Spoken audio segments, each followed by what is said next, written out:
Alors, autre sujet, monsieur le ministre. Au Kenya, l'ancien président Joseph Kabila a réuni la semaine dernière plusieurs figures de l'opposition. Et l'un des participants à cette réunion, l'opposant Seth Kikuni, a été brièvement arrêté à son retour samedi à l'aéroport de Kinshasa.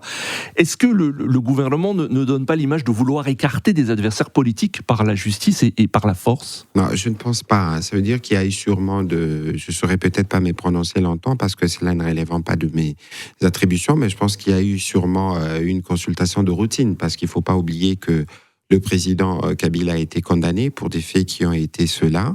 Et donc, lorsque vous avez été en contact avec lui, peut y avoir sûrement des éléments qui intéressent les services, et dans cet ordre qu'il faut considérer cette brève interpellation.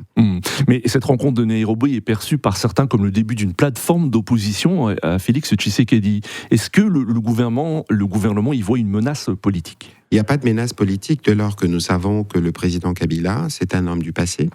Et il est établi, dès par son comportement, qu'il a lui-même enfreint les règles ou tout au moins les obligations qui sont contenues dans la loi de juillet 2018 qui concerne spécifiquement le statut d'ancien chef d'État. Et donc, il a péché par rapport à cette loi. Vous avez vu, évidemment, sa présence à Goma Bukavu de connivence avec ceux qui tuent. Je ne suis pas sûr que s'il était prédisposé pour faire la paix, pour contribuer conformément au rôle qui lui est plus ou moins dévolu par cette loi, il se serait comporté de cette manière. Mais quoi qu'il en soit, c'est un homme du passé qui s'est réuni avec ceux qui, pour la plupart, sont des condamnés, des fugitifs, et avec un point commun qui ressemble visiblement à une forme de haine contre le président Tshisekedi.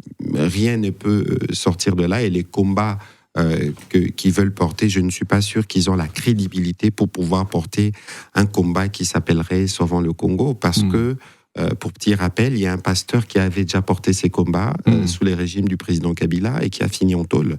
Et donc, c'est illustratif justement d'un acte désespéré pour des gens qui cachent mal leur complicité avec ceux qui nous agressent.